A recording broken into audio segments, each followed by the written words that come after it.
I think when you look at the growing statistics of, say, for example, 2.5 million people are HIV positive, the fact that 50% of all new infections are between young people who are 15 to 24 years of age, one of the questions that we've really been asking is, why is there such a lack of access to health services and information, as far as young people are concerned, and specifically for young girls and for women.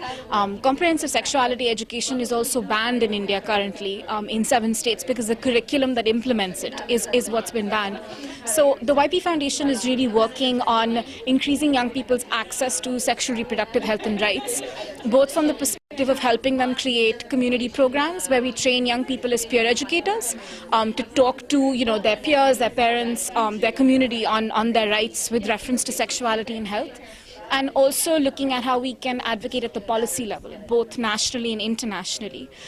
I just think that in terms of where we are, unless we look at a health strategy that invests money in empowering young people on issues like comprehensive sexuality education, you're going to have a situation where you consistently have to say, for example, like protect and save young people, instead of a long-term strategy which can really look at empowering young people